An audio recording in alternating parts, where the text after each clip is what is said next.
6.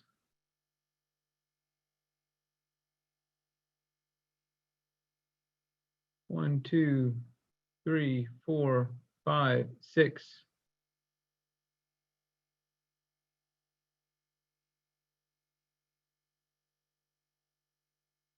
Tina, I'm not missing a screen or something, am I?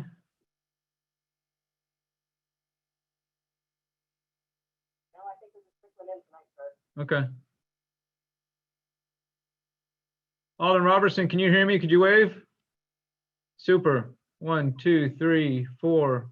Alderman Campbell, 5. Alderman Edwards, 6. Alderman Waters, 7. Alderman Hayes, 8. We know that Alderman Cunningham was having some technical issues, so we'll wait a minute. Alderman Cunningham is with us. Alderman Strauss.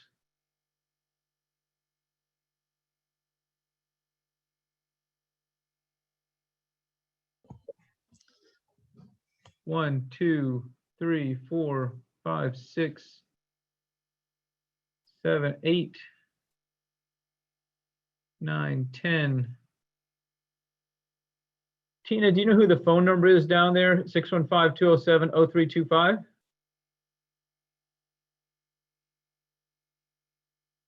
Yes, sir. That's Cold Harbor. Okay, thank you.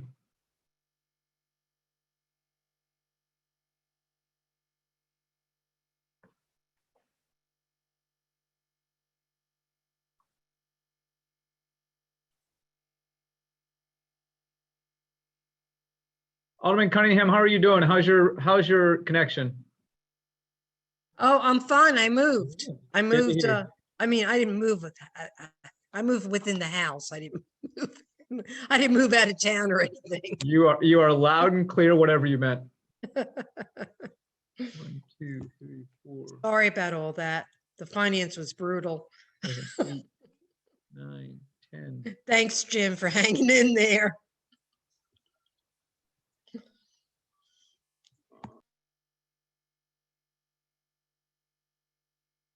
We'll get a couple more minutes.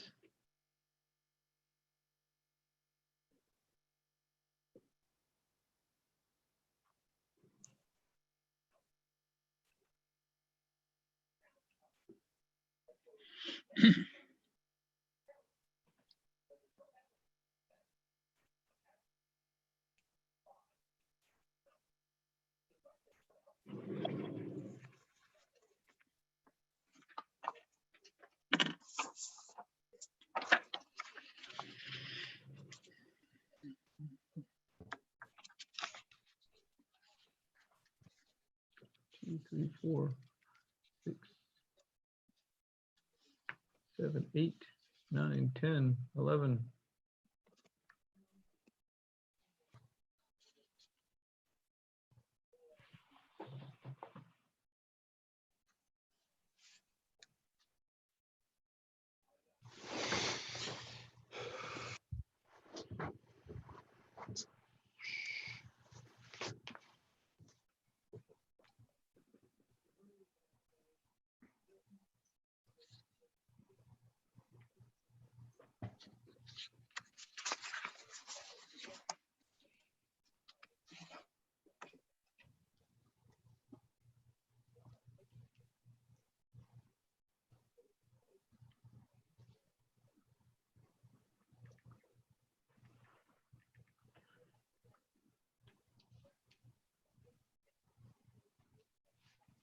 Yeah, I've got 7:05. Tina, can you go ahead and start us, please?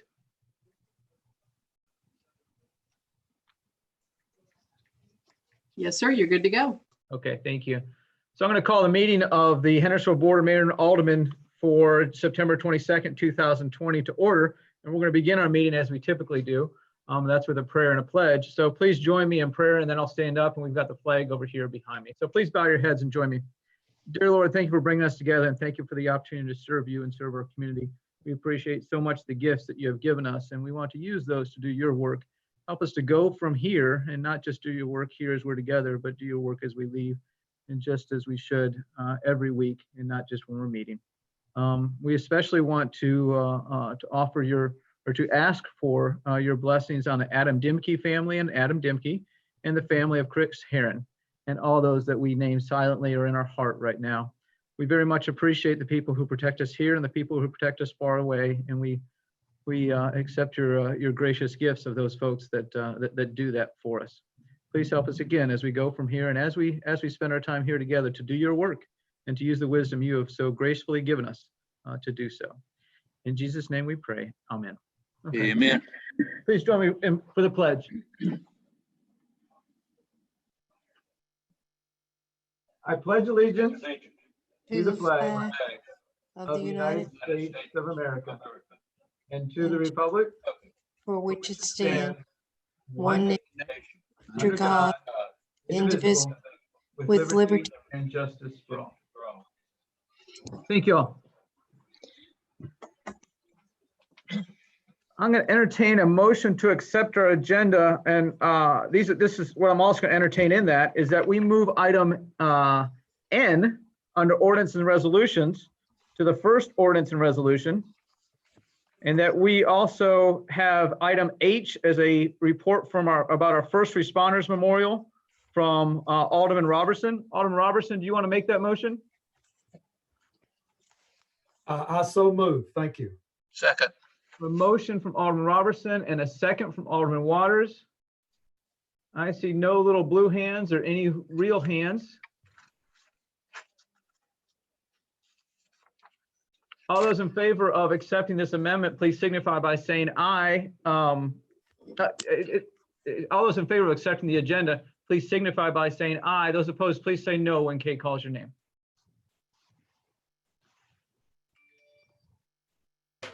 Bolt. Aye. Brown. Brown. He's not here. He's not He's going to absent. meeting, Kay. Oh, Campbell. Aye. Cunningham. Aye. Edwards. Aye. Hayes. Aye. Petrelli. Aye. Robertson. Aye. Skidmore. Aye. Sprouse. Aye. Waters. Aye. Did you say Woodcock was absent? Alderman Woodcock is absent. Clary. Aye. So that's unanimous. That passes unanimously. Our next item is presentations. We have none. And then public hearings.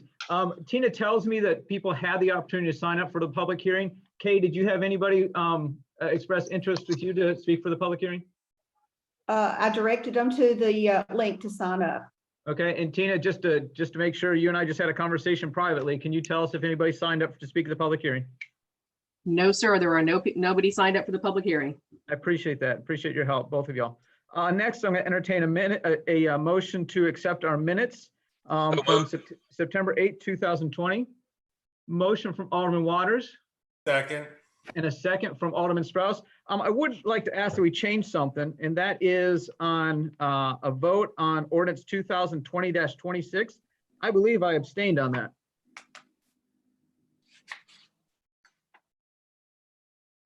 And if we need to delay to make sure, that's fine. Let's just delay on that. We'll hold that to the next meeting. I move that we So just Hold, rescind your approval. just withdraw your second, Alderman Sprouse. And okay, great. I'll withdraw my second. Alderman Waters, do you want to withdraw your motion? Yes, I do.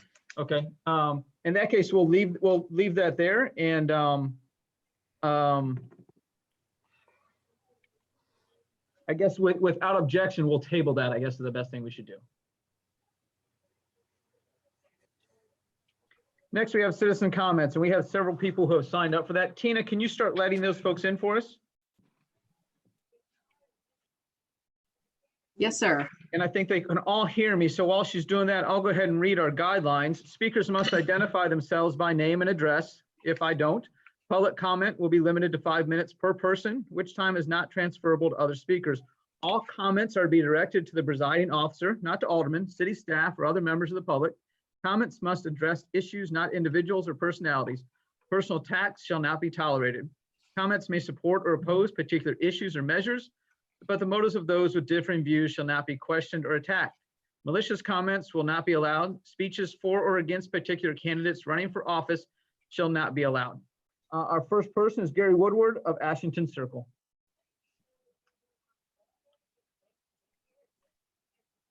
Gary, are you with us?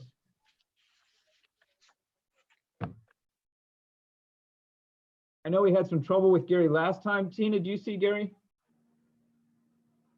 Yes, sir, I see him twice, but both are muted. Okay. Or unmute. Okay, we just heard you, Gary.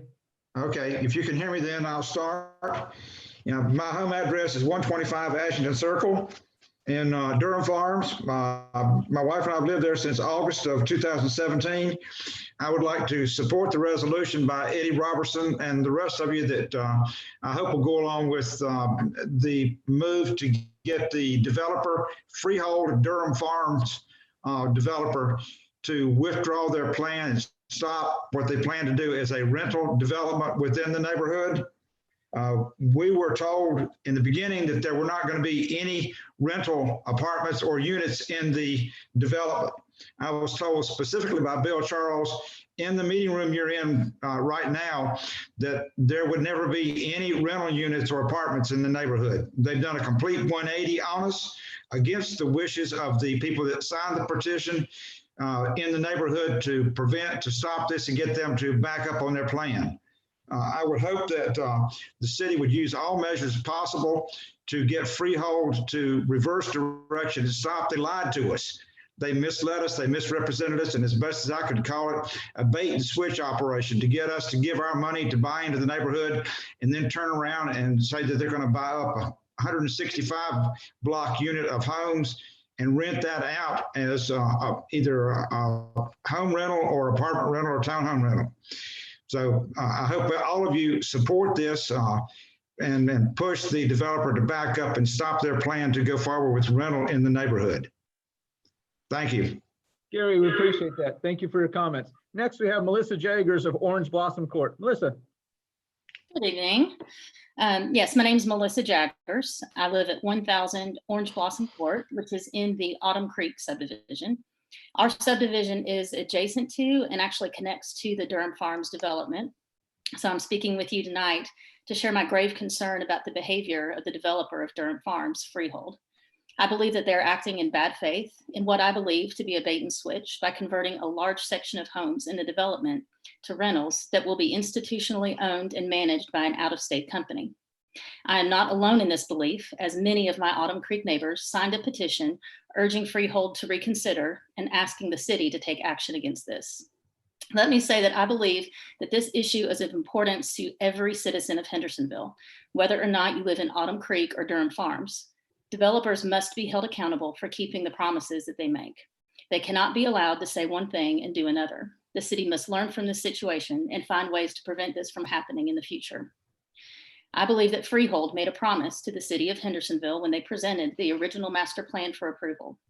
They made a promise to the people that bought homes in Durham Farms, people who are making one of, if not the largest investments of their lives. By changing an entire section of the development, 165 homes, into institutionally owned rentals, they are not keeping those promises. No. So I thank you for supporting the resolution tonight regarding this issue. It clearly states the city's opposition to this move, which is important. Once that's passed, though, I also implore you to do everything in your power to hold Freehold accountable to keeping the promises that they made to you, to me, and to our neighbors in Durham Farms. And finally, I ask that we use this situation as an opportunity to make sure that we prevent this from happening ever again in the future. Thank you. Melissa, I appreciate your comments. Thank you. Laura Musto, Ashington Circle.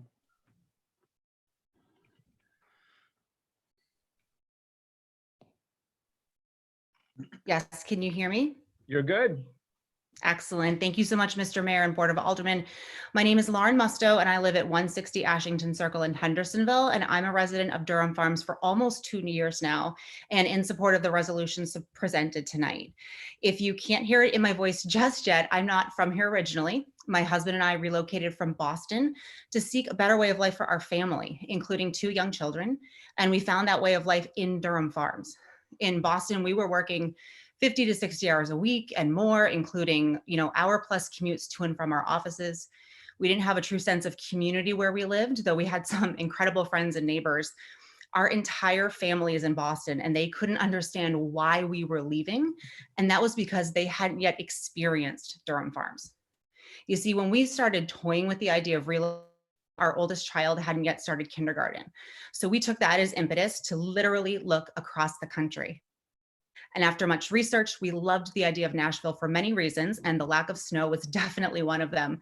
But the emphasis on family and community, the food, the music, the year-round access to the outdoors. So we decided to visit. And literally the moment we stepped off that plane in Nashville, everything felt different. We hustled to that rental counter and excitedly popped into a little matchbox car and sputtered our way up to Hendersonville. And our very first appointment was at Durham Farms. And when we were looking at all the towns and all the communities we could possibly live in, Durham Farms stood out.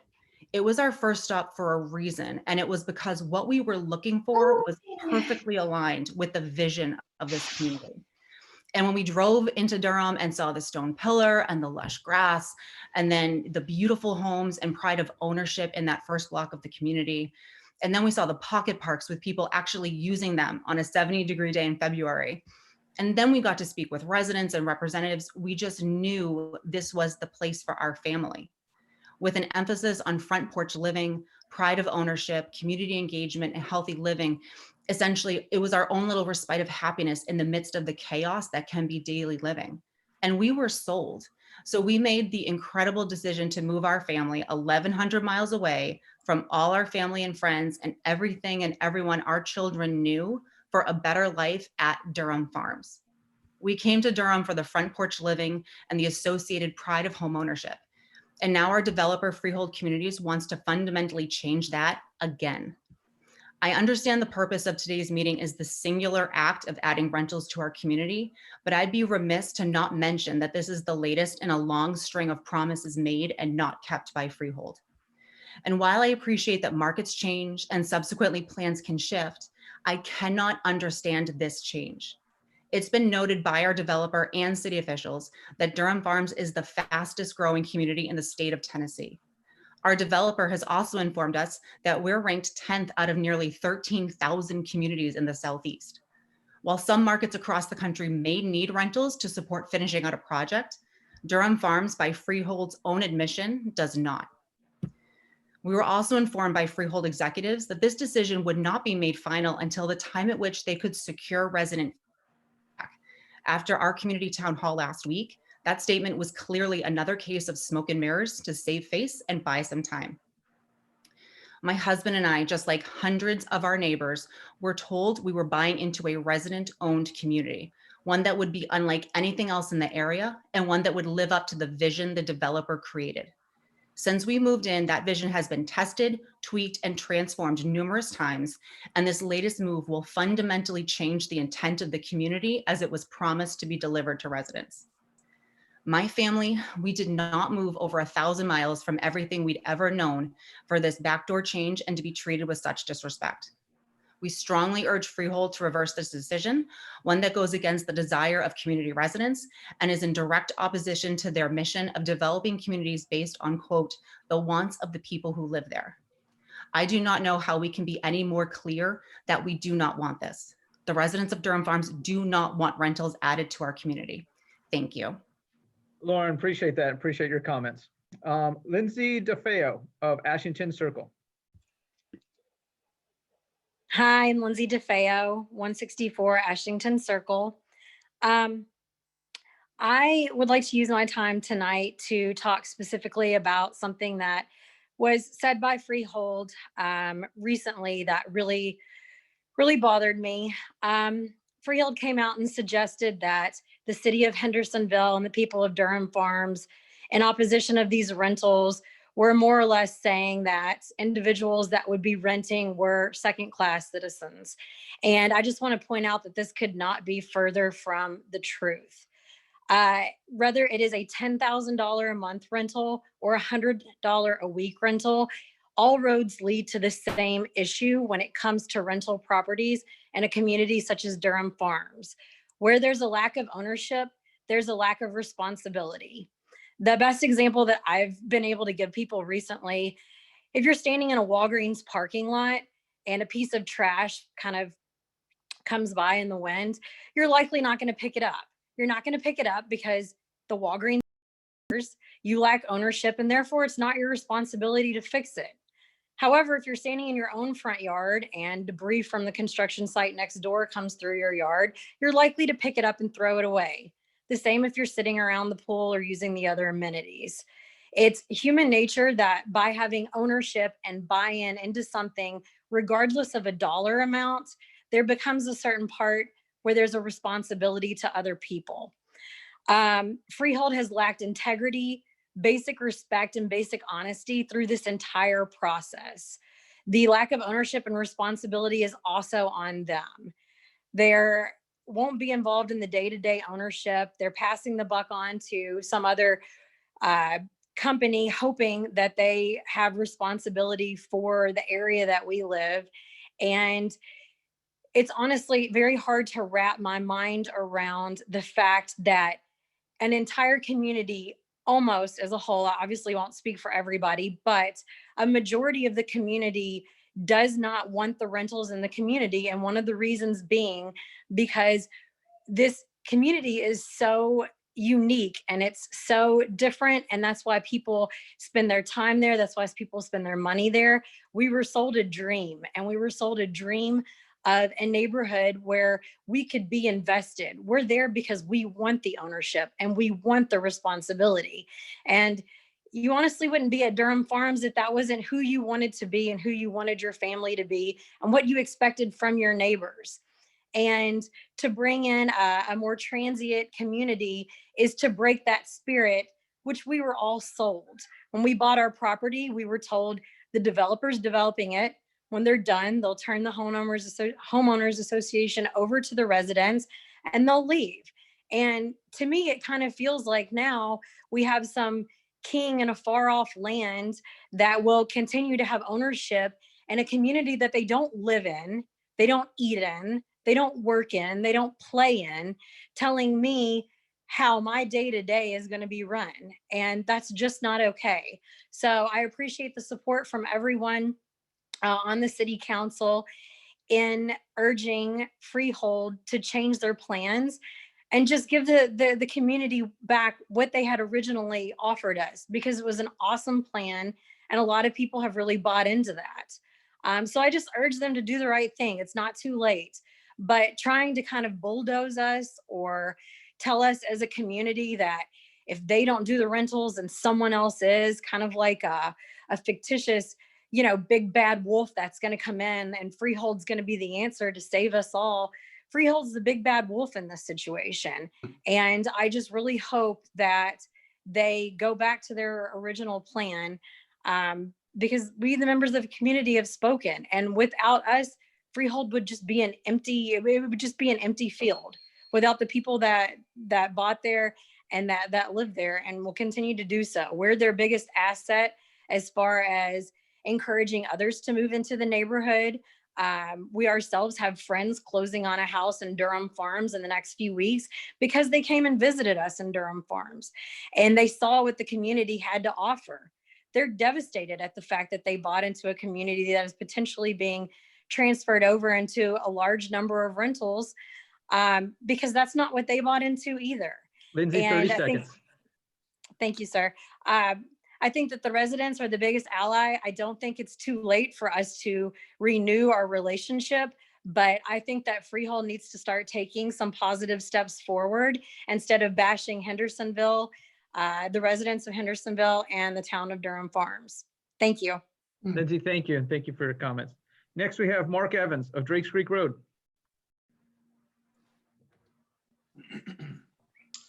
Good evening, everyone. Boy, it's hard to follow some of those comments with some of those folks. I'm not sure I'm going to be able to add much to it, but first of all, I'll say Debbie and I reside at 1567 Drakes Creek Road in the Durham Farms community. We're longtime residents of Hendersonville. We've lived here for almost 30 years.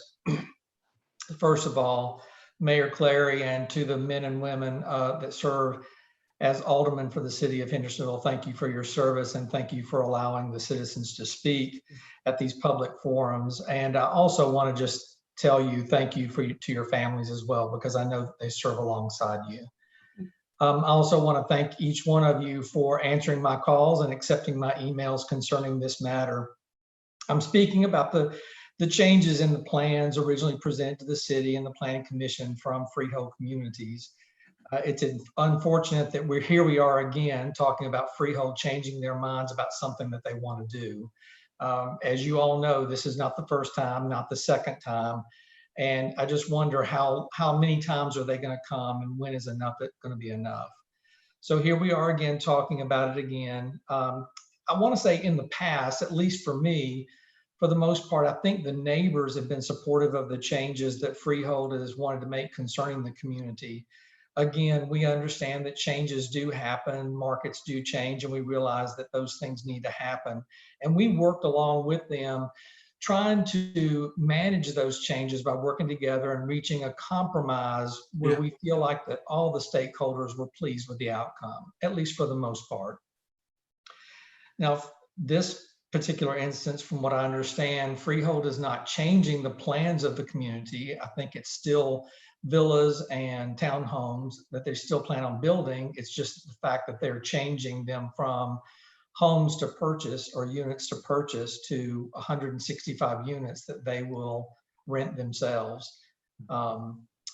What concerns me most is not the fact that they're rental properties. It's the fact that Freehold is going to have a 14% stake in the community, which would mean that they would be able to control or greatly influence our HOA in the future. That's what concerns me most. It's not that these would be rentals, although I must admit 165 rental units is quite a lot for our community. When Debbie and I decided to build in Durham Farms, it was never conveyed to us that there would be an issue with a mix of purchase versus rental properties. We realize that there's probably always going to be some rentals within a community, but not to this extent. And I guess for me is shame on me for not asking and not really digging in and trying to figure that out. But I'm not sure that that would have ever been conveyed to us 2.5 years ago when we decided to build. I'd venture to say that that our decision to purchase and build here in Durham Farms might have been a little bit different had we known that there's a potential for this. Knowing that there's maybe not much we can do at this point, as a longtime resident of Hendersonville, and to appeal to the Board of Mayor and Aldermen, what lessons have we learned from this, or can we learn from this? How can we prevent or at least control this kind of behavior in the future from other developers or from Freehold? How do we keep a developer or investor from using our city and the good graces of its people to take advantage of us? But before I concede, is there anything that we can do with this? Can we require or ask Freehold for concessions? Can we limit the number of rental units? Is there something that we can do in order to maybe not give them 165 units for rental? I don't know what it may be. And can we keep Freehold from coming back to the city for more revisions to this plan? Again, how many times do they have to come before we say enough is enough? In conclusion, Freehold says they're investing in our community, and I believe that they are, but they're certainly getting a great return from their investment. And it's at the benefit of our city and the residents of Hendersonville. I'm hopeful that we, the Durham Farm community and the city of Hendersonville, can work together with Freehold, but too much of what they've done has proven disingenuous. It's lacking in truth and attempts to get what they want without regard to others. Thank you. Thank you, Mark. Appreciate your comments. Next, we have Cash Canese of Catalina Way. Thank you very much, Mayor Clary and all the aldermen that have let us come on here. My name is Cash Canese. I am from 105 Catalina Way. You know, I thought a lot about what I should say tonight, and I thought a lot about how I should write something down. I was here a week ago, and I spoke to you guys about how everything has been going on here in Durham Farms, and I felt like I should talk from my heart. You know, at this point, I only have a few things to say. So right now, I just wanted to say thank you, Mayor Clary. Thank you, Eddie Robertson. Thank you, Jim Waters, for helping us out through this time and giving us the tools we need to go forward and the help and listening to the residents of Durham Farms. And I appreciate that. And I also want to thank all the other aldermen that are coming on for this resolution because that's what I'm here for. I'm here for the support of that resolution. What you're going to hear tonight and what you're going to hear from all these neighbors that are calling in and want to talk to you guys is unwilling ambassadors put into the neighborhood without knowing what was going to happen in a few short years. And what I mean by unwilling ambassadors, just like Lindsay said, there are people that I have brought into this neighborhood thinking that this would be the way it was presented from the very beginning. And obviously that's not what Freehold wanted to do, and they've changed direction. And it makes me feel terrible that I've brought these people into it. They also used us as ambassadors to come into the neighborhood and show off our great lifestyle and the great things that we've built here, and then turn their backs on us. And that's absolutely despicable in my mind. So as I would like to sit here and say, we want them to come to the table, I really want them to know that they've really let us down. They've let us down, and they've let the city of Hendersonville down, and they've started to attack you guys. So I appreciate you guys letting me come on here and speak. And all these people are coming from their hearts, and they've worked really hard in these last couple of weeks, actually months. And during that time, when we found out that this was going to go through, that was my first thought, is how terrible, what a terrible time for this to happen. We're in the midst of a pandemic in our country, afflicting our neighbors, afflicting our cities. And here they are trying to push something through the back way just to get it underneath or over our heads or any which way they can go. So again, I want to thank everybody for letting me come on here and speak from the heart tonight, because it makes a big deal to me and it makes a big deal to my neighborhood. So thank you very much. Cash, thank you, and thank you for your comments. Dennis Dorr, Ashington Circle.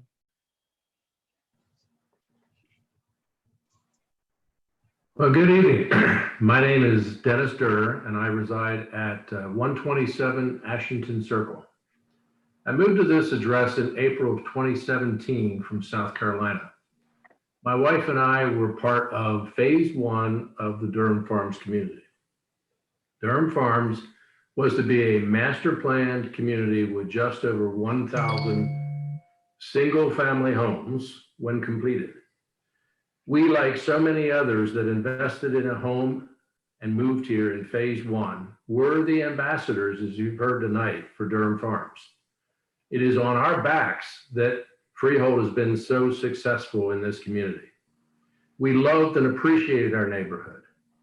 It was a great place to be. Lots of activities and amenities.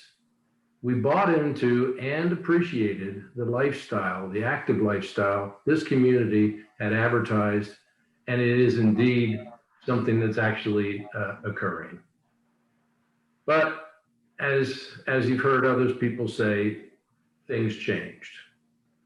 Now, fast forward 3.5 years, and we now find out Freehold is going to build to rent 165 homes comprised of townhomes and villas. That's roughly 14% of our neighborhood when it's completed. And when it's completed, rental properties owned by Freehold affiliates, coupled with naturally occurring privately owned but rented properties, will bring the estimated total of rentals in this community in the order of 25 to 35%. So that's not what we or anyone that you're hearing from tonight had envisioned. When we purchased in 2017, we had never considered that we would be living in a community with 25% rental properties. We've been told that this was even a possibility. We would never have purchased a home in Durham Farms, clearly. I think this is probably why Freehold chose not to share this plan with all of us and with the city until now. Freehold needed a critical mass moved in before they announced the rental portion of their plan. I truly believe rental properties was always in their plan from the very beginning, just not shared. And that's a little bit disconcerting to most of us tonight. I, like nearly 500 homeowners in Ward 6, signed a petition asking that Freehold withdraw their plan to build 165 corporately owned rental homes. Despite significant opposition from the residents of Durham Farms and surrounding communities and the city of Hendersonville, Freehold has recently announced in the community Zoom meeting just a week ago, they are moving forward with their plan. In fact, they plan on starting construction before year's end. I'm sure the city has learned from this example of misleading developer tactics and will be much more vigilant in dealing with developers in the future. Had the city contemplated such a deceitful maneuver from Freehold at the beginning of Durham Farms, we would not be discussing this topic tonight. I'd like to thank Eddie Robertson and Jim Waters, as well as the rest of the Board of Mayor and Aldermen, for working with the community to put forth the resolution you will be voting on this evening. I hope you send a strong message to Freehold by approving this resolution tonight. May this new wisdom set a standard when dealing with future developers in Hendersonville. Thank you. Dennis, I appreciate that and appreciate your comments. Ben Macias of Catalina Way. Thanks, Mayor. I'm Ben Macias. I reside at 200 Catalina Way. I'd just like to give a quick summary of what's transpired today with Freehold. On August 11th, they sent a neighborhood update saying that they wouldn't build any low-income houses or subsidized rentals. On August 28th, they stated that they were preparing a presentation for a few resident meetings within Durham Farms. They also said we're in the process of compiling additional research on how this mix of housing positively affects existing communities. So what is the reason that the additional research is needed from Freehold if they had already done their research? The research that they provided the neighbors of Durham Farms was data from MIT. It was outdated. It was published in 2005. It was pre-Great Recession. So how is that data even remotely relevant given the time period and geographical location? Boston's cost of living, as Lauren I'm sure knows, it's 60% higher than the country as a whole. What's the price driver? Housing. Their houses cost of living is 2.69 times the national average. So if we're looking at a cost index, that US average is 100, San Francisco is 269, Boston's 162, Nashville's 101, and Hendersonville's 107. They sent a note again on September 1st stating that they will hold town hall meetings beginning September 15th to provide details of new leased housing offered in Durham Farms. This is plural, it's not one meeting. The whole point was to be heard as residents, not to hear why something would be forced upon us. Freehold previously stated the decision had not been made and that there was still time to change the plan to the Alderman and Durham Farm Committee, and the residents would be heard before deciding. This email alluded to a decision already being made before meeting with residents. It also said that there's research that is borne out anecdotally from other communities. Well, last time I checked the definition of anecdotally, it says it's according to or by means of personal accounts rather than facts or research. They also said we would not make decisions that we would think would hurt or impair any of us. How about gathering community feedback before making any decisions? Over 95% of the neighborhood opposes this proposal, as you've already heard. So if this rental only section was great for property values, what's the reason that Freehold withheld this from the neighborhood and only then commented once residents found out through the grapevine? Where's the good faith? I took a look at an index called a price to rent ratio. I'm not sure if you're familiar with it, but it basically compares the total annualized gross rent in a specific area to the price of homes in the same area. And that ratio indicates the potential demand for rental property based on cost of home ownership. Under 15 basically means it's better to buy. Between 16 and 20 means it's usually better to rent than buy. And over 21 suggests it's definitely better to rent a house than buy. So if I took an average home sales price for Durham Farms for houses under 2,000 square feet, the number's around $297,000. Freehold's low end is $2,000 per month and $2,500 per month on the high end for cost per month for renting. So if you take 297,000 divided by 24,000, you get 12.39. You get 297,000 divided by 30,000, you get 9.91. So this data doesn't show that rentals are needed at all. I'd like to address what they said in Hendersonville Standard. I'm sure you've heard this from my neighbor, Lindsay. But the fact that, so they also said that the 165 units are the only rental units planned at this time. So what's to stop Freehold from building more and more rentals in the future? I haven't seen a copy of the plan for the rest of the community showing the makeup of how the neighborhood would look like once 1,201 homes are built. What happens when they sell these off to a different entity and there's no cap? So when is the cap going to be placed? The fact that they said in the Hendersonville Standard regarding to second-class citizens and turning this around on Hendersonville as unwelcoming and discriminatory, as a person of color, I can tell you that's absolutely appalling. I'm flabbergasted that they would say something like that and trying to spin this into something that it's not. This has never been about race, religion, socioeconomic status. This has everything to do with Freehold continually changing the game, the rules by which they play, the sole financial benefit of Freehold only. This lacks ethics and a moral compass. Freehold also said that the developer requested the change due to factors including more stagnant residential market in the April 2nd, 2019 meeting.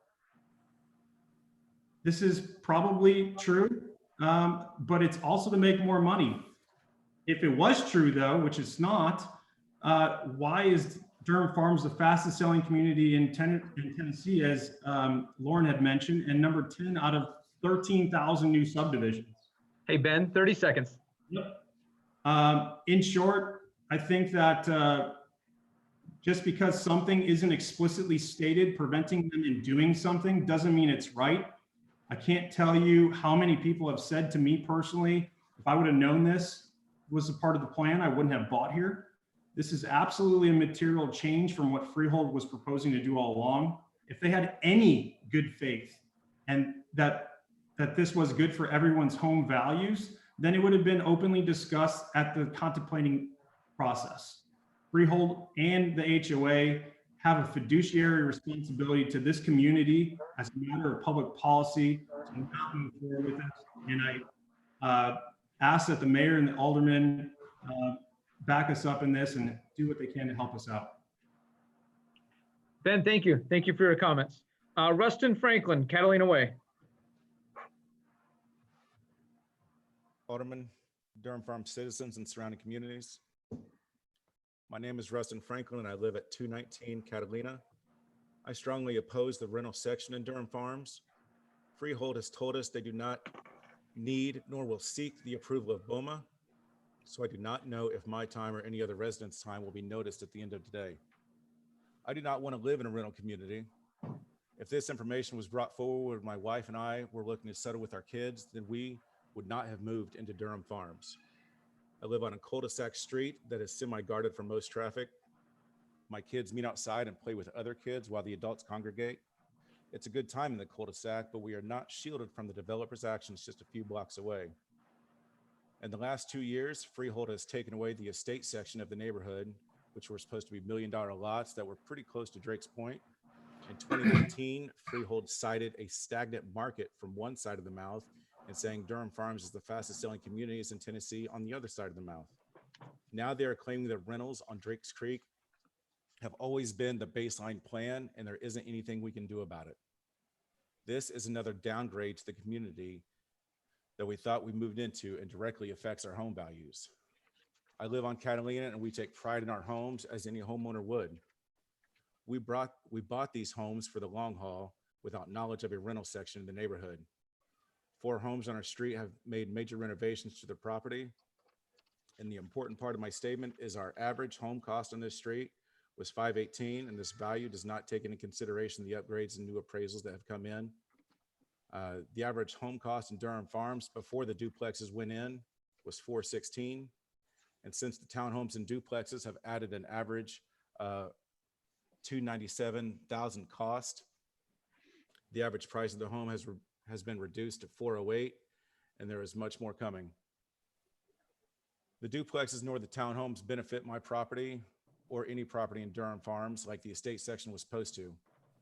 The rentals do not benefit Hendersonville. Now Freehold is going to bring in more rental properties and call it an investment for the community. The rentals only benefit Freehold Shell Company. It is 100% self-serving. Sumner County has a shortage of inventory and outpaced Davidson County for growth. The market does not necessitate any rentals. Freehold reneged on what they initially told our residential committee. Freehold stated there would be multiple meetings with residents to discuss the rentals, and no decisions have been made. The multiple meetings turned into one Zoom call sales pitch. Freehold cited boomers and millennials wanting a home and a rent by choice option. And Freehold is more than welcome to go start an assisted living community somewhere. Freehold changing the plan to suit their own interest or their shell company. Freehold has initiated rental sections in different communities within the U.S. The only difference is that we caught wind of their misdeeds. Freehold's plan submitted in 2019 state that the permits they pay for to the city that should be applied to a roundabout at the front of the subdivision, and then Freehold will cap a dollar amount to see it through. I sat in City Hall and listened to this during the last meeting as if Freehold was 100% paying for it. Again, what they say and what they do are different. Resident veterans paid for a brick to be placed along the Veterans Walk with more bricks to be purchased and placed. And to summarize, Freehold puts on a facade of being trustworthy when their actions are anything but. They provide perverse data to justify their greed. Freehold's greed has downgraded my home value again and impacted my living community. Their plan was not made clear to the homeowners nor the city. This will not be beneficial to any homeowner in any capacity. All people deserve the truth, and they will not get it from Freehold. The real data is out there.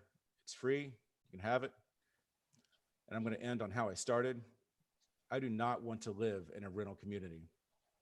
Freehold has told us they do not need, nor will they seek approval from BOMA.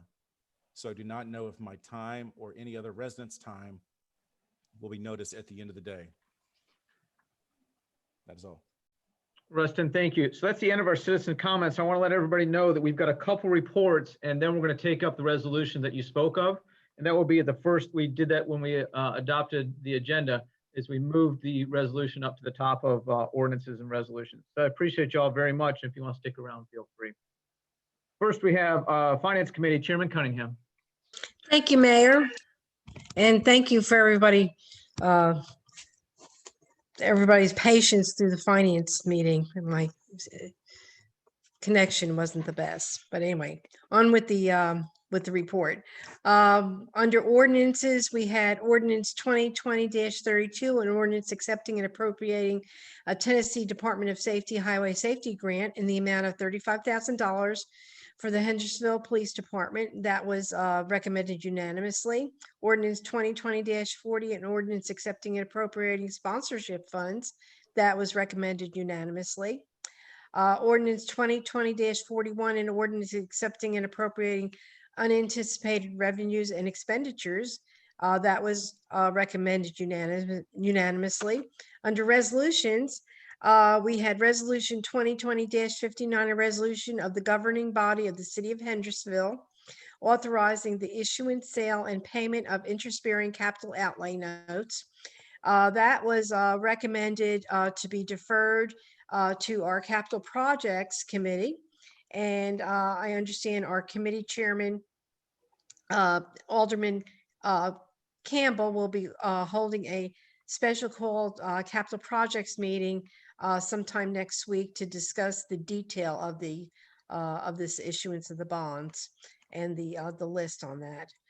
Resolution 2020-49, a resolution authorizing the transfer of $14,000 from the Parks Department maintenance of buildings line item to the asset $7,000 and up line item, was recommended unanimously. Resolution 2020-51, a resolution to donate property previously declared surplus by Resolution 2019-52 to the Sumner County Sheriff's Office was recommended unanimously. Resolution 2020-56, a resolution to declare equipment owned by the city to be surplus property was recommended unanimously. Resolution 2020-57, a resolution of intent to use Parks Department budgeted funds for other items was recommended unanimously. And finally, Resolution 2020-58, a resolution authorizing utilizing $14,000 from the Public Works Department assets, $7,000 and up line item for the purpose of replacing a fuel canopy was recommended unanimously. Then we had our reports. Our finance director went over our several of our reports. One of them was the hotel motel tax. And for August, we collected $12,991 in hotel motel tax. We're still quite off from last year. Last year's total was $29,000. So we're at a minus $16,000 on the hotel motel tax, but that's starting to come back slowly but surely. But the good news is sales tax report. We were year over year, year to date, we had a cumulative increase of $253,597. That was year over year, 10% over what we had budgeted for. So we're to the good of almost over $250,000 year over year. We went over our stormwater utility, which we're on pace and spending money for especially for some major drainage projects. And that is the end of my report. Thank you, Mayor.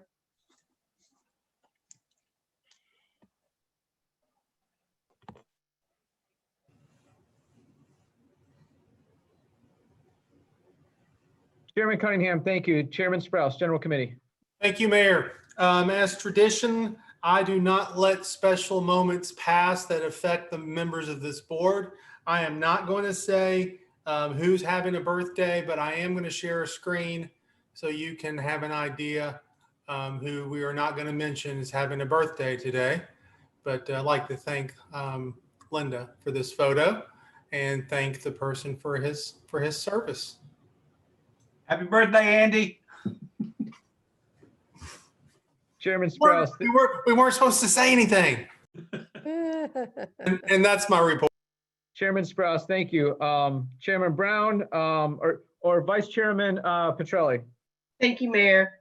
At our last meeting, we discussed raising the fees for solicitations because for permits because the background checks have gone up.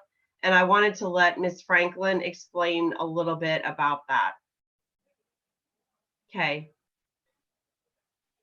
You want to do that now or during the reading of the ordinance? We could do it either way. Okay, which do you prefer? Well, I'll just say that we received from the company that does our background checks, we'd received information that the state of New York is going from $65 for their background reports to $95. And it just depends on the court and how many states we have to do a background check on as to the cost for our background check. And that's why we're asking for that to be raised by $25. Thank you, Kay. Mm-hmm. And the report. Thank you, Mayor. Thank you. Chairman Skidmore, Public Works Committee. Thank you very much, Mayor. Good evening, everybody. Hope everybody's doing well. We once again had a huge meeting tonight and got through with about halfway, but we anticipated we were going to be struggling with time this evening. So we're scheduling a special called meeting to finish up the rest of it and then also have an issue that is going to be placed upon the agenda as well for our next meeting, which we will come back at our next meeting and go over a little bit what needs to be done. So with regards to all the issues, I was going to enlighten on a little bit. Vice Mayor Cunningham went over perfectly with all the agenda things that we had on ours that were passed on to finance and we all approved them unanimously at the board. So I appreciate Vice Mayor doing that. And other than that, that finishes up our committee report for this evening. Now, it will probably kind of lengthy, and I'll try not to make it lengthy at our next meeting. Thank you. Chairman Skidmore, thank you. Chairman Campbell, Capital Projects Committee. Thank you, Mr. Chairman. I just want to let everyone know that's on the committee that I'll be calling for a special meeting next week, or a meeting next week. I just need to get with everyone of what day looks good for everyone. So if you give some thought and then maybe give me an email or something regarding that, that'd be great. Thank you, Mr. Chairman. Thank you, Chairman Campbell. I don't believe we have Alderman Woodcock with us for a planning commission meeting, or planning commission report. Okay. City Administrator Dave Lamar. Thank you, Mayor. Just a few things on the drawing board here. We're moving forward with the PD and the fire department with executive time. Since there are 2/3 of the employees in the city, we need to get them on the computerized system with the timekeeping. Just going down, running through the departments and kind of what's going on. Police and fire have had a substantial call list. PD's been doing a great job, and some of you have been getting the text messages and emails about what's going on in the city and some crime and things like that. Those guys are doing a great job kind of trying to snuff that stuff out, and I appreciate them. And Scotty, Chief Bush, and all these guys get a lot of calls with the fire department too. And these guys are really above and beyond the service here. Public Works, trash is going pretty good. Limbs pickup is good. Had a good meeting with Marshall and the staff. Now he's the up and coming director of Public Works. And so we had a good meeting for a couple hours the other day on kind of moving forward with his department. Codes department, Greg and his staff back here doing a great job. They're doing 60 to 75 inspections a day, 5 days a week. So Codes hasn't skipped a beat. So they're doing a great job. Planning, Mr. Free, always smiling. Mr. I call him Keith Freebird, always smiling. Got a lot of traffic and interest in his department going on. A lot of people at the window checking on different plots and developments. Finance, as most of you saw, we had a great agenda in finance. We'll be talking more about the capital outlay note in the capital projects meeting next week. IT, busy, records requests, a lot of records requests. And they're keeping all of us in the Zoom meetings, and I appreciate their continued support of that. HR policies, doing some changes, way overdue in some of these changes and policies. HR issues daily in every department, and I appreciate their continued support over there in HR. Parks Department, many events. I went down by the park today, and the cell tower is up there, which I'm glad to see that. First time I retired in 2015, we talked about the cell tower.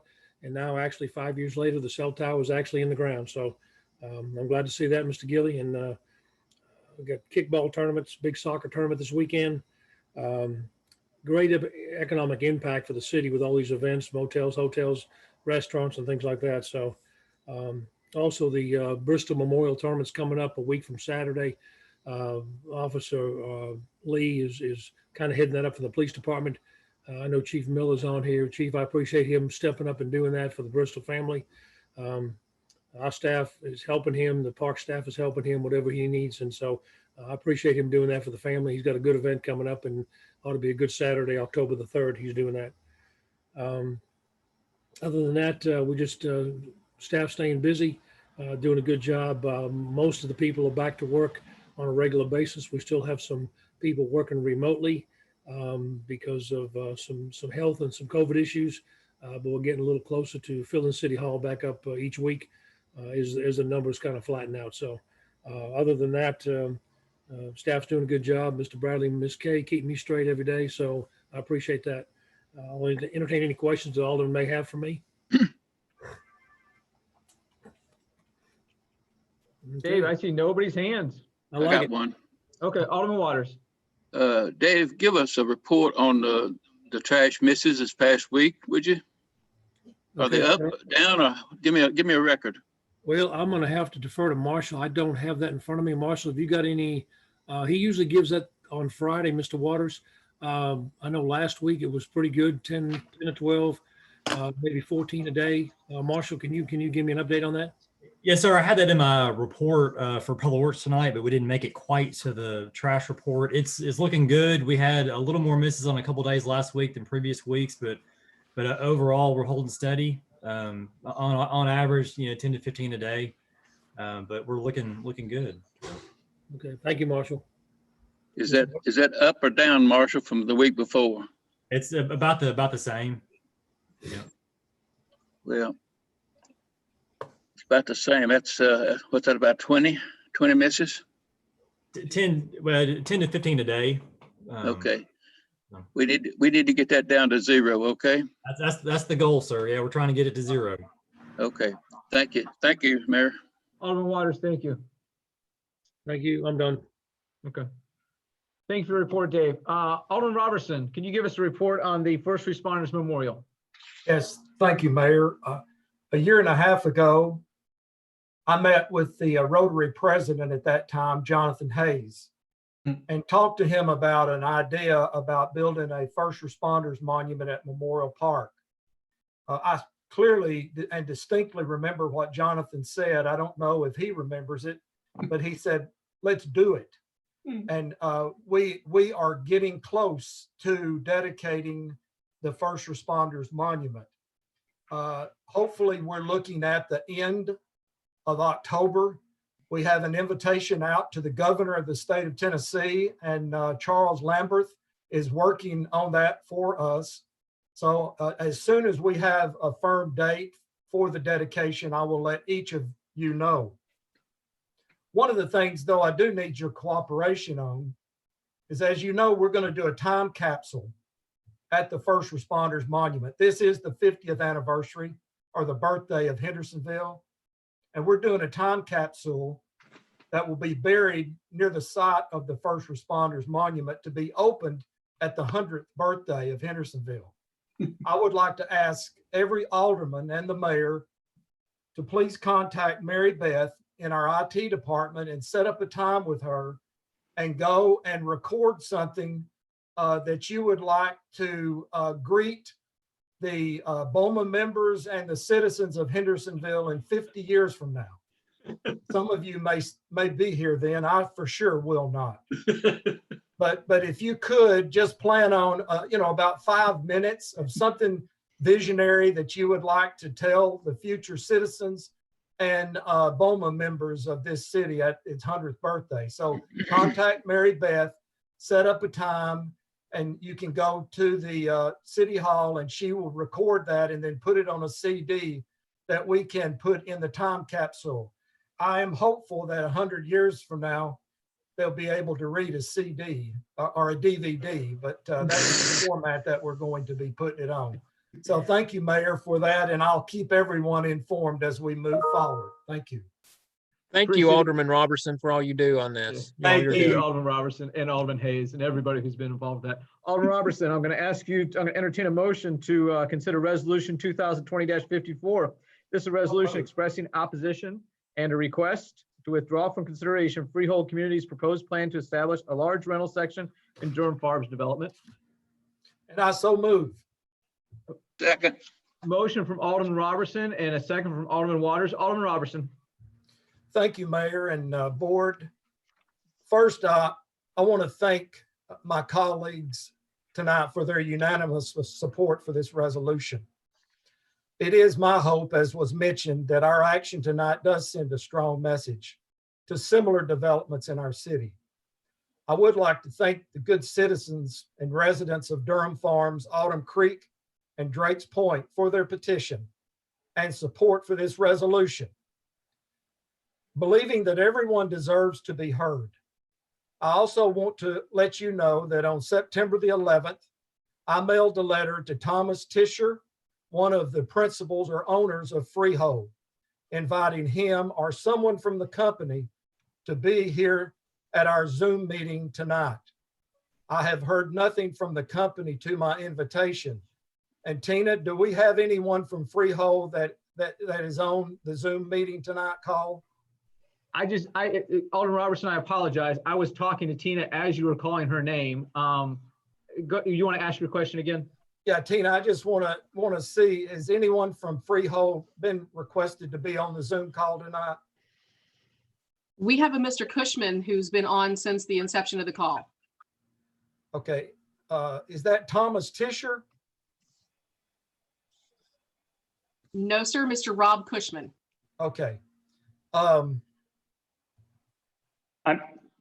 I wanted them to be here, so we may have, after my comments, we may have questions that some of you may like to address to Freehold, but let me finish my comments and then we'll go from there.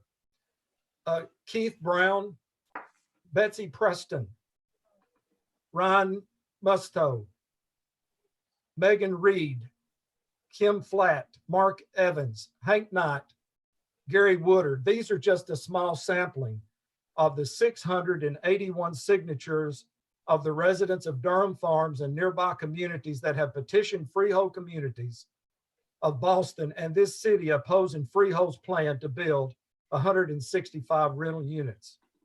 These citizens are good people and only have the best intentions in their voicing of their opposition. They have approached this cause with sincerity, passion, and honesty. Never once, and I repeat, never once have I heard any one of them disparage any economic class of citizens in this city. They are people that trusted Freehold when they purchased their dream homes in Durham Farms and now feel that they have been misled and misrepresented. They have come to us tonight for help because their concerns have not been addressed by Freehold. I have never been more proud of my neighbors, and I am proud to represent them. The words of Durham Farms resident Lisa Gillum, and many of you know Lisa, say it best. I truly have no trust in anything that Freehold says for now or in the future. They have misrepresented themselves from the beginning, and I hold no trust what they will do in the future. And Ms. Gillum gave me permission to use her quote tonight. In 2006, this city approved the master plan for Durham Farms. I have discussed those proceedings with retired planning department staff and a member of the planning commission at the time it was approved. They all state categorically that it was never intended or implied that a large portion of Durham Farms would be rental units. The mixed development of villas and townhomes were designed to offer varied size and price point of owner-occupied homes. The intent was to develop an owner-occupied community ranging from estate homes to townhomes. The townhomes that were approved offer affordable ownership to first-time buyers. And the rental plan being proposed by Freehold removes all planned townhomes from the stock of affordable homes to rentals. Durham Farms is one of the fastest selling communities in Tennessee. And it's important to note that the rental plan was never represented to buyers in the past and is still not being represented to potential buyers today. Now, since 2006, the owners of Durham Farms have come back to this city numerous times for modifications in its master plan. The city, wanting to be a good partner, approved their modifications each time. But during those many times, not once did Durham Farms inform this city of its plan to change from its original intent to implement large-scale rentals.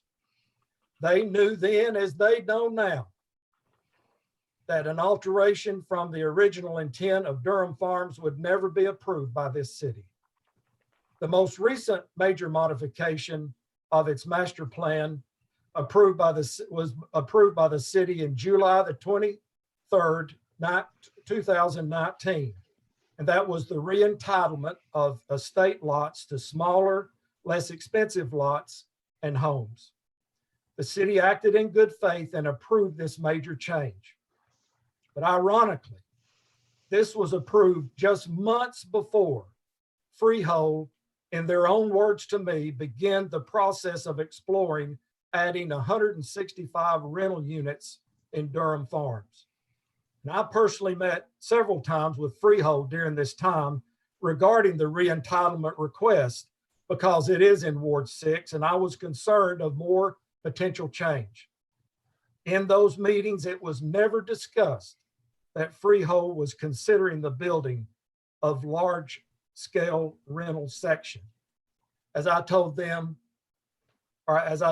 just a few months ago, I feel betrayed by Freehold. Now Freehold has claimed in a quote to the Hendersonville Standard on September the 17th that this resolution is attempting to treat those that rent as second-class citizens. Is this what you think of us? I am compelled to defend the city and this resolution of this outrageous, libelous claim.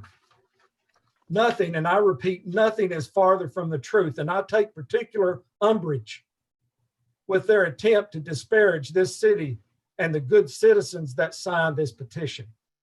I urge Freehold to stop attempting to divide our city by making such blatant false accusations. There is nothing discriminatory in this resolution, and Freehold knows it. This resolution is attempting to ensure that the spirit of our zoning ordinance to authorize Durham Farms is upheld as originally intended. As an elected alderman and mayor, we have a responsibility to see that our city's growth is planned properly and grows effectively. That is the essential element of managed growth. And there are many examples in this city where we have taken that approach. We don't delegate the authority to plan in our city to any private party. The subversion of the intent of our zoning ordinances, as Freehold, I believe, is attempting to do, is a dangerous precedent and one that may spread to every ward in this city. One example of successful planning or managed growth in this city is the Indian Lake development. In this development, rental units, owner-occupied homes, and commercial growth was planned, and each was allocated distinct locations. This is not discriminatory behavior. On the contrary, it is good growth planning. And I know we are not opposed to all new growth. Rather, we just want it managed by the city in a responsible way to best serve the interest of the citizens and this city. Freehold knows this, and its attempt to disseminate a false narrative reflects poorly on the company. From stem to stern, Durham Farms was intended to be an owner-occupied residential development, and 681 residents of the area and every member of this board wants it to stay that way. Rather, Freehold honor not only the letter, but the spirit of the original approval of the master plan. As stated in this resolution, there is land in this city for rental development, and Freehold is free to pursue its plan in those areas for rental development. And in closing, but my feelings are not important here. Rather, it's the 681 residents of Ward 6 and citizens of this city that I make my direct appeal to Freehold. Put aside your attempt to change Durham Farms from its original intent and listen to your customers who purchased your products, and to this city that has up to this point been a good partner with you and abandoned your ill-conceived rental plan for Durham Farms. One thing is for sure, you will need this city's cooperation in the future as you build out this development. But partnership is a two-way street. I implore you to don't thumb your nose at the overwhelming plea of your customers and the unanimous voice of this city to abandon your rental plan. Thank you, and I'm sorry, colleagues, for such a lengthy comment, but I felt compelled to make those. Thank you, Mayor.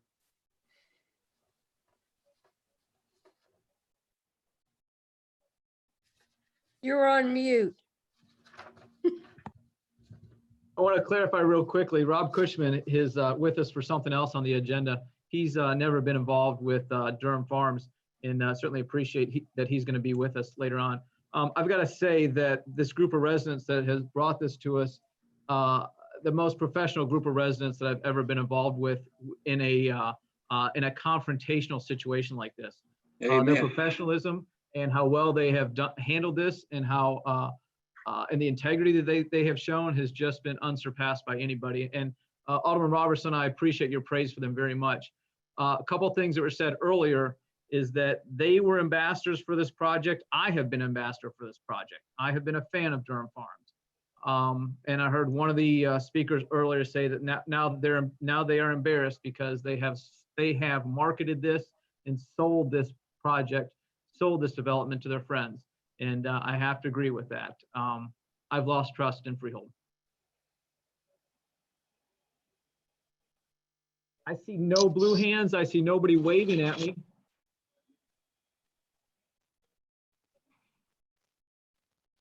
All those in favor of resolution 2020-54, please signify by saying aye. Those opposed, please say no when Kay calls your name. Bolt, Aye. Campbell, Aye. Cunningham, Aye. Edwards, Aye. Hayes, Aye. Petrelli, Aye. Robertson, Aye. Skidmore, Aye.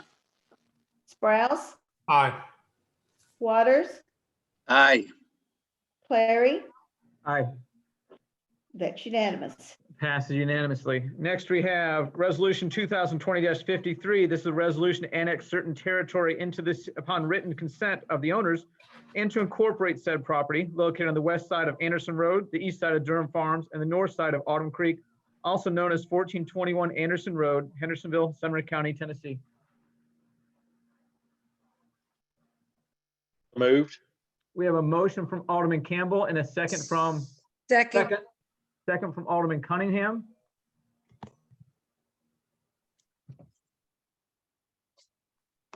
All those in favor of resolution 2020-53, please signify by saying aye. Those opposed, please say no when Kay calls your name. Waters, Aye. Sprouse, Aye. Skidmore, Aye. Robertson, Aye. Petrelli, Aye. Hayes, Aye. Edwards, Aye. Cunningham, Aye. Campbell, Aye. Vogt, Aye. and Clary. Aye. That's unanimous. Thank you, Kay. That passed unanimously. Next, we have second reading of ordinance 2020-26. This is an ordinance rezoning 28.9 acres located on the west side of Anderson Road, the east side of Durham Farms, and the north side of Autumn Creek, also known as 1421 Anderson Road, Hendersonville, Sumner County, Tennessee. So moved. I have a motion from Alderman Robertson Second. and a second from Alderman Waters.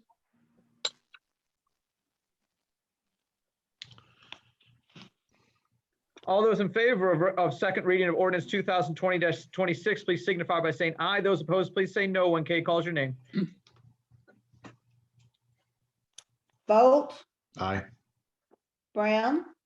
Oh, he's not here. Campbell, Aye. Cunningham, Aye. Edwards, Aye. Hayes, Aye. Petrelli, Aye. Robertson, Aye. Skidmore, Aye. Sprouse, Aye. Waters, Aye. Clary. Abstain. That's 10-1. So that passes. Next, we have second reading of ordinance 2020-27. This is an ordinance accepting and appropriating a donation in the amount of $400 from Morris Orthodontics. Alderman Bolt. So moved. So second. We have a motion from Alderman Bolt and a second from Alderman Waters.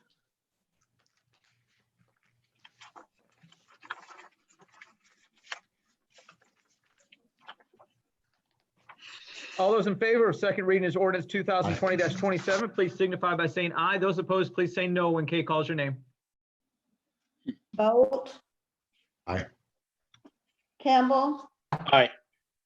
Cunningham, Aye. Edwards, Aye. Hayes, Aye. Petrelli, Aye. Robertson, Aye. Skidmore, Aye. Sprouse, Aye. Waters, Aye. Clary. Aye. That's unanimous. It passed unanimously. Thank you, Kay. Now we have a second reading of ordinance 2020-28. This is an ordinance amending budget ordinance 2020-20 by accepting and appropriating sponsorship funds. Alderman Bolt. So moved. Second. We have a motion from Alderman Bolt and a second from Alderman Waters.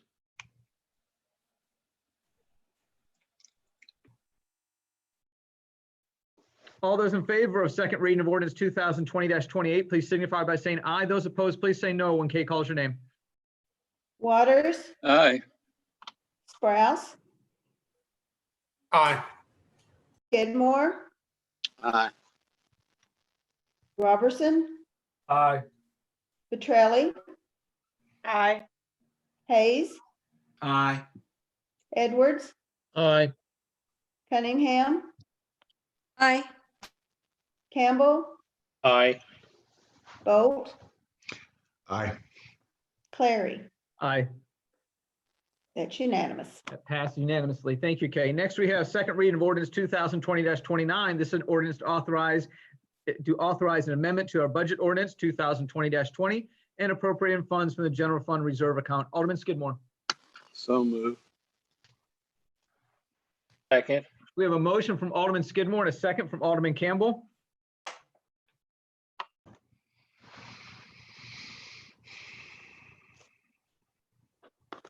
All those in favor of second reading of ordinance 2020-29, please signify by saying aye. Those opposed, please say no when Kay calls your name.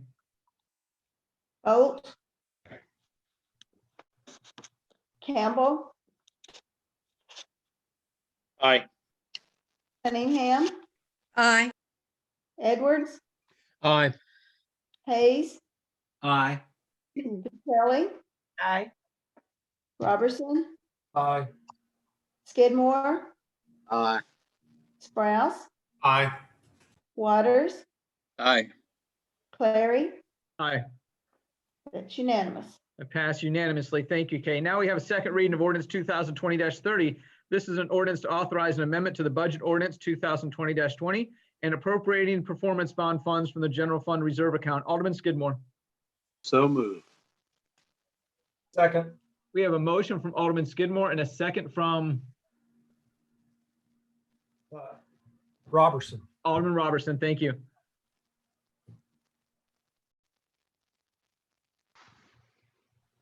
All those in favor of ordinance 2020-30, please signify by saying aye. Those opposed, please say no when Kay calls your name.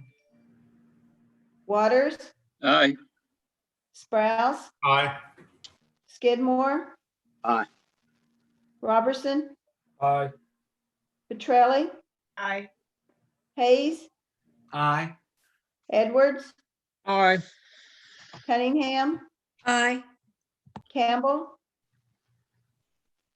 Aye. Bolt, Aye. Clary. Aye. That's unanimous. That's unanimous. Thank you, Kay. Now we have second reading of ordinance 2020-31. This is an ordinance to authorize an amendment to our budget ordinance 2020-20 to appropriate monies into a new account for transportation-related improvements on Drakes Creek Road. Alderman Skidmore. So moved. Second. A motion from Alderman Skidmore and a second from Alderman Robertson. All those in favor of ordinance 2020-31, a second reading, please signify by saying aye. Those opposed, please say no when Kay calls your name. Bolt, Aye. Campbell, Aye. Cunningham, Aye. Edwards, Aye. Hayes, Aye. Petrelli, Aye. Robertson, Aye. Skidmore, Aye. Sprouse, Aye. Waters, Aye. Clary. Aye.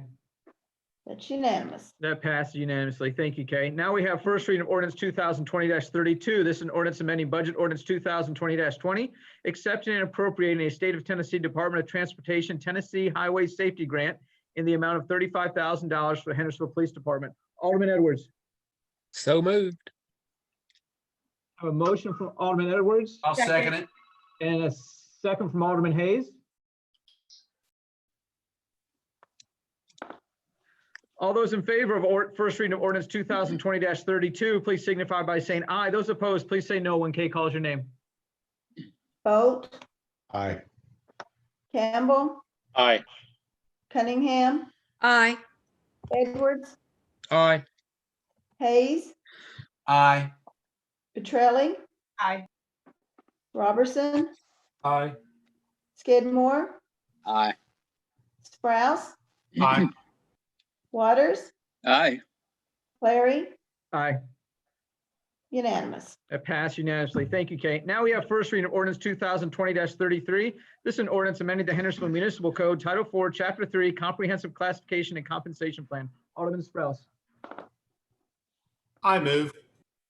I'll second it. Second. We have a motion from Alderman Sprouse, a second from Alderman Edwards. Alderman Sprouse, help me out here. I noticed that this, that we single out the IT department and it affects compensation. How many people in IT department does it affect?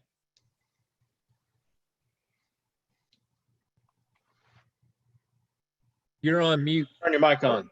Mr. No. Sprouse. No? Yeah, Alderman Sprouse, you're on mute. Sorry, I wasn't expecting the question. Is it two of the three or is it all three?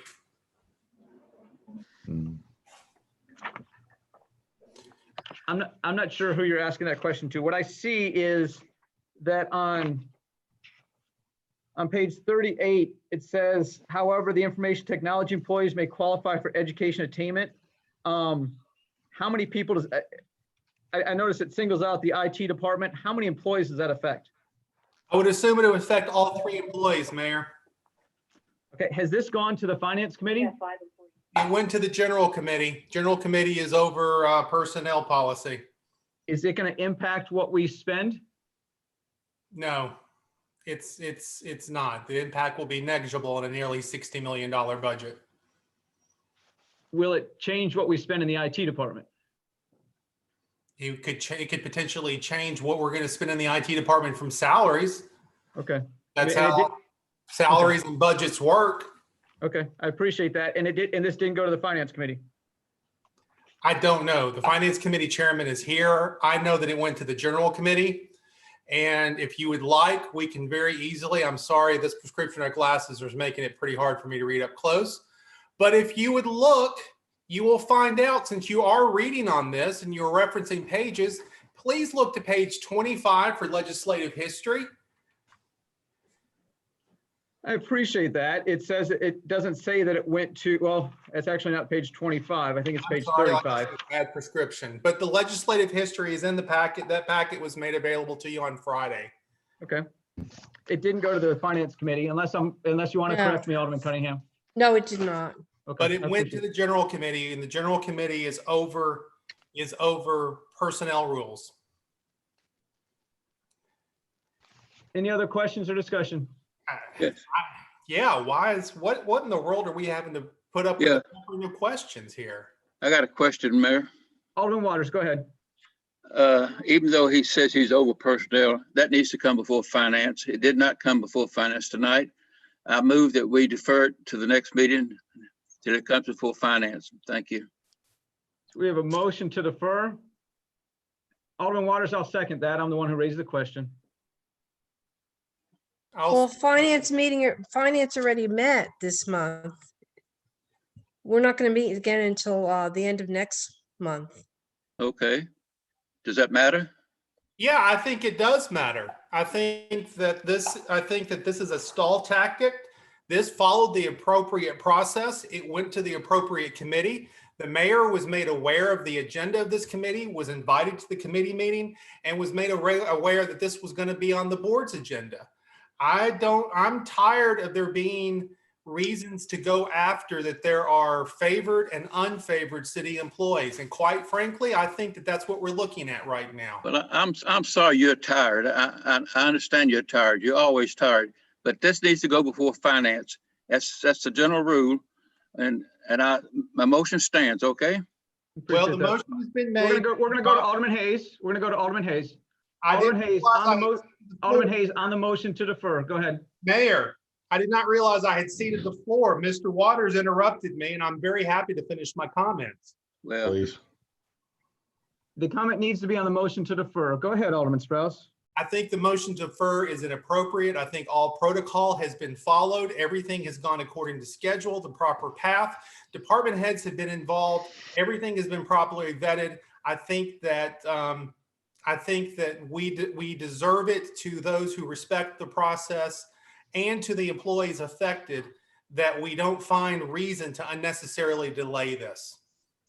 I don't think it's an unnecessary delay to ask why this doesn't apply to other departments. Alderman Hayes. Yeah, I just wanted to ask you, Mayor, what is your concern? Two concerns. One is it only applies to IT departments, and I don't understand why it doesn't. And the other concern is that we don't know what the financial impact is going to be at this time.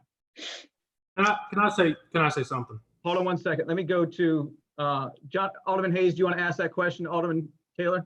Or excuse me, Mr. Taylor? No, you go ahead. Okay, I appreciate that. Let's go to Alderman Petrelli.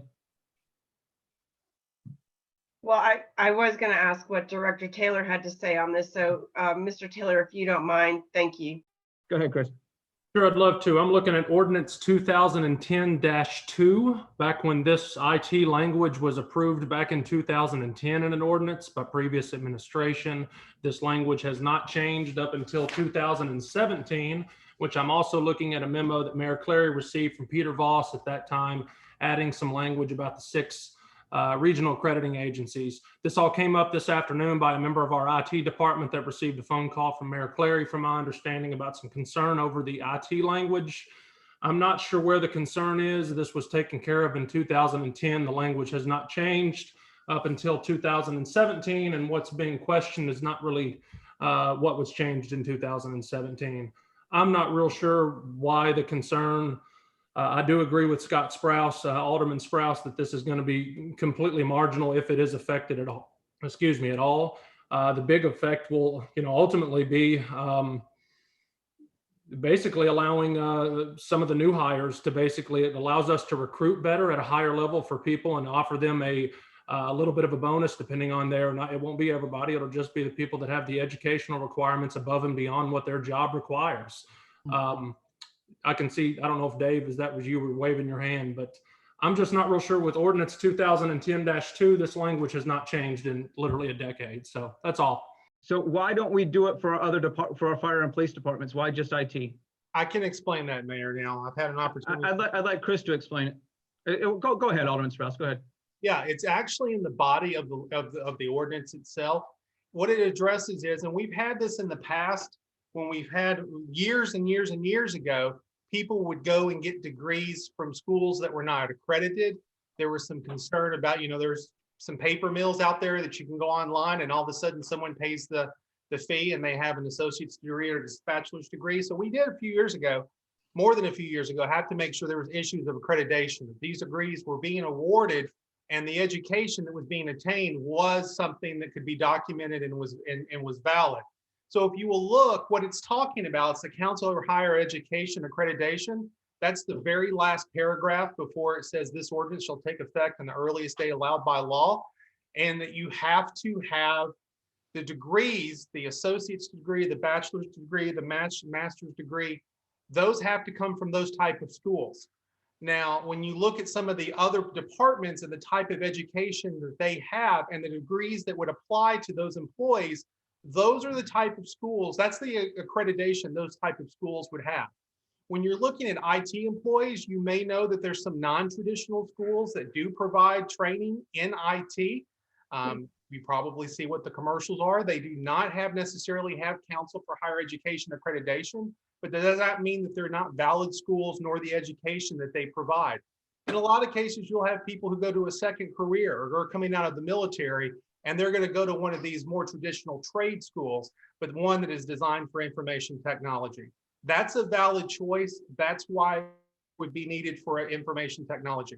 I would be very open to sponsoring language. If we have any other employee in any other department that can come to us and say, I have a degree that I can earn that applies directly to my career path with the city of Hendersonville, but the school is not covered by the Council for Higher Education Accreditation, I will be very happy to investigate that and sponsor, if needed, legislation to cover that employee. Thank you, Alderman Strauss. Alderman Mayor, Waters, I'm going to withdraw my second on this. If you Mayor, want to withdraw your motion. I still have the floor. When I questioned Director Taylor, then it jumped back to you and then it went to Spouse. So I'd like to ask CA Lamar what his impressions are. Thank you. Thank you, Alderman Petrelli and Mayor. Speaking with IT Director a minute ago, quote is, "It doesn't affect me at all. For my department, there is no effect." So this legislation is like Chris said, it's been in the making, and it has no effect on the IT department. Thank you. Appreciate that, Dave. Alderman Waters, I'm going to withdraw my second. If you want to withdraw your motion, I still feel like this should have gone to Finance Committee, and I'm going to vote against it. How much money are we talking about? We don't know. We don't know. Zero. No money? That's what that's what our IT director just said, told Dave. No money today. We don't know what happens down the road. Alderman Cunningham. Thank you, Mayor. I just wanted to say it's pretty clear that it's a change in personnel rules and procedures, and that personnel clearly comes under the general committee umbrella and not finance. And it sounds like to me that it's going to be in the future for new hires and setting some guidelines for educational for just some educational institutions and that sort of thing. So I do not think it rightfully belongs in finance. Thank you, Mayor. Thank you, Alderman Cunningham. Alderman Bolt. I'm going to withdraw that. Never mind. Appreciate that. All those in favor of first reading of ordinance 2020-33, please signify by saying aye. Those opposed, please say no when Kay calls your name. Wait a minute, Mayor. Alderman Waters, go ahead. You withdrew your second. I'll have to withdraw my motion, okay? You're right. Thank you. Thank you. Again, my concern is that I don't understand why it doesn't apply to all the staff, and I don't understand why it didn't go to Finance Committee. Alderman Waters, I appreciate that. Alderman Petrelli. Thank you, Mayor. Could everybody go ahead and mute themselves? On my end, I'm getting a lot of reverberation, and it makes it difficult when one person is talking, then I pick up background noise. Thank you. All those in favor of first reading of ordinance 2020-33, please signify by saying aye. Those opposed, please say no when Kay calls your name. Waters, No. Browse, Aye. Skidmore. Was that an aye? Yes, ma'am. I'm sorry. Aye. Robertson, Aye. Petrelli, Aye. Hayes, Yes. Edwards, Aye. Cunningham, Aye. Campbell, Aye. Bolt, Aye. Clary. No. That's 2, 4, 6. 9-2, 9 ayes, 2 nays. Thank you, Kay. That passes. Next, we have first reading of ordinance 2020-35. This is an ordinance amending the Hendersonville Municipal Code, Title 9, Chapter 1, involving peddlers and solicitors. So moved. Motion from Alderman Hayes, Second. a second from Alderman Edwards. Alderman Petrelli? Thank you, Mayor. This is what we discussed in the public safety report. So do you all need Kay to explain again what's going on? Okay, thank you. Thank you, Alderman Petrelli. All those in favor of first reading of ordinance 2020-35, please signify by saying aye. Those opposed, please say no when Kay calls your name. Bolt, Aye. Campbell, Aye. Cunningham, Aye. Edwards, Aye. Hayes, Aye. Petrelli, Aye. Robertson, Aye. Skidmore, Aye. Sprouse, Aye. Waters, Aye. Clary. Aye. That's unanimous. Passed unanimously. Thank you, Kay. Next, we have first reading of ordinance 2020-36. This is an ordinance amending the Hendersonville Municipal Code, Title 8, Chapter 2 regarding beer, and Title 5, Chapter 6 regarding alcoholic beverage tax. Alderman Edwards. So moved. Second. We have a motion from Alderman Edwards and a second from Alderman Campbell.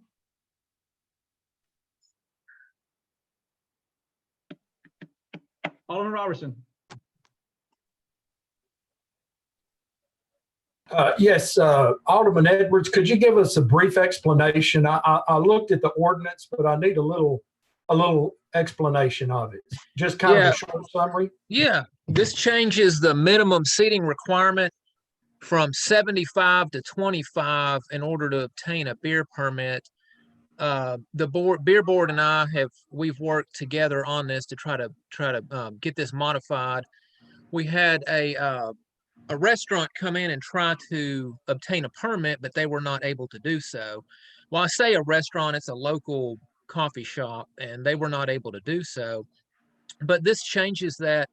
Like I said, the beer board unanimously approved of this, but it still requires that the food and any beverage other than alcohol be comprised of 60% of the gross sales. So it's not like we're going to have a lot of bars opening up because of this, but it just opens the door up for more places, more venues to be able to obtain a beer permit. Okay, thank you. Thank you.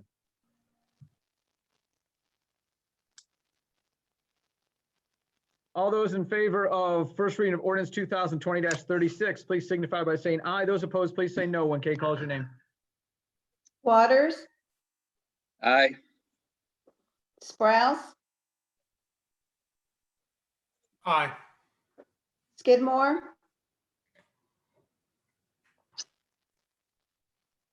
I'm going to say no on first reading. Robertson, Aye. Petrelli, Aye. Hayes, Aye.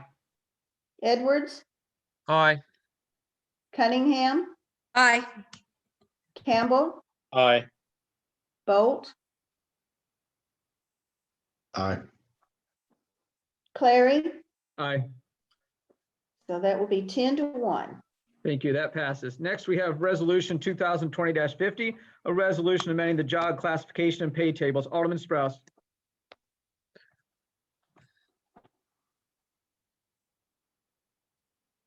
Can't hear you. Unmute. I don't think you can. I'll entertain a motion for resolution 2020-50. So moved. Second. Alderman Bolt makes the motion. Alderman Campbell seconds. Now we can hear you, Scott. Great, thank you. Sorry. The key wasn't working.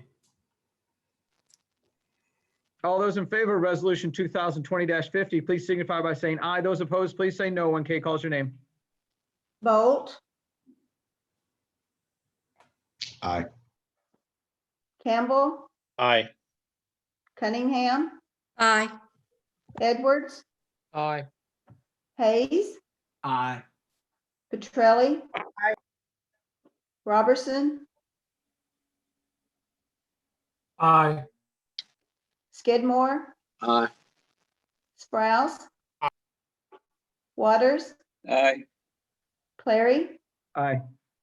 That's unanimous. It passed unanimously. Thank you, Kay. We've already disposed of item N. Now we're on reading of resolution 2020-55. This is a resolution expanding the urban growth boundary of the city of Hendersonville, Tennessee, along the proposed new Drakes Creek Boulevard.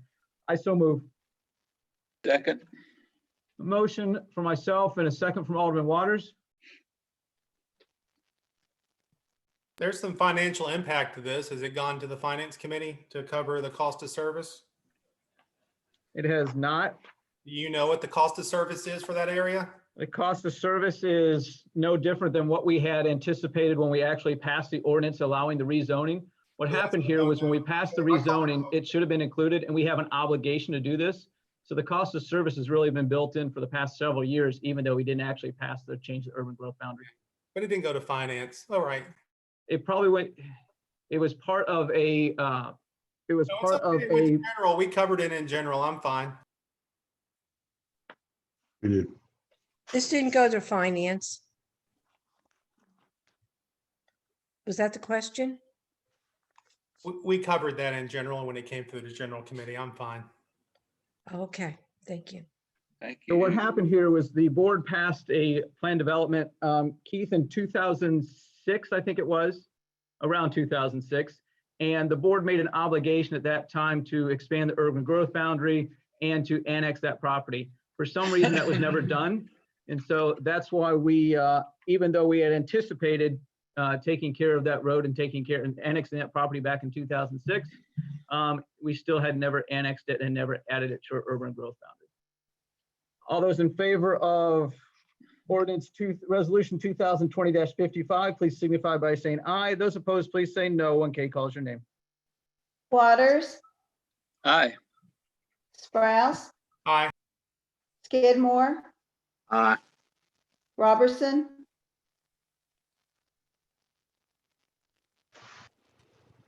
Aye.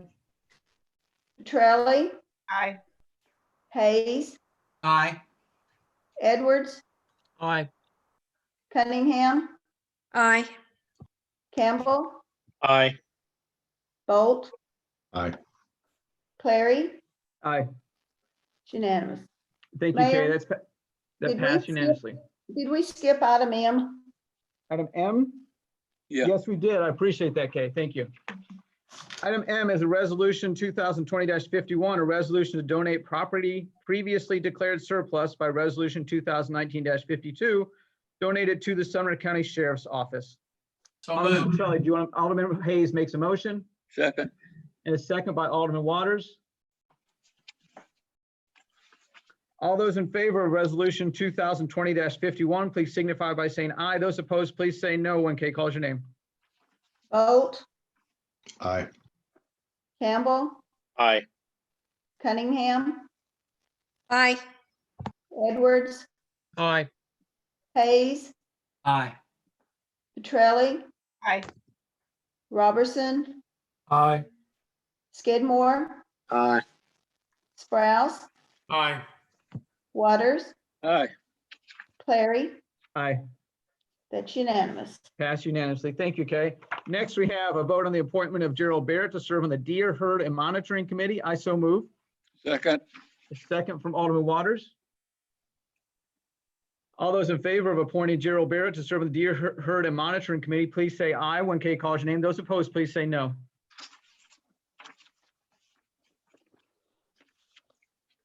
Waters, Aye. Sprouse, Aye. Skidmore, Aye. Robertson, Aye. Petrelli, Aye. Hayes, Aye. Edwards, Aye. Cunningham, Aye. Campbell, Aye.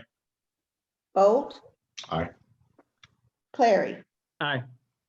That's unanimous. Passed unanimously. Kay, have we forgotten anything that we've neglected or missed? I hope not. I believe we got it. Move to Okay. adjourn. Thank you. We have a motion to adjourn I'll Second. it. and a second. All those in favor of adjourning, please signify by saying aye. Those opposed, please say no when Kay calls your name. Okay. Bolt, Aye. Campbell, Aye. Cunningham, Aye, and thank you, HPD, for those, catching those thugs. Edwards, Aye. Hayes, Aye. Petrelli, Aye. Robertson, Aye. Skidmore, Aye. Sprouse, Aye. Waters, Aye. Clary. Aye. Unanimous. We're adjourned. We're adjourned. Thank you, Kay. Thank you, Tina, very much for your help. Y'all have a good night. Thank you, Mayor.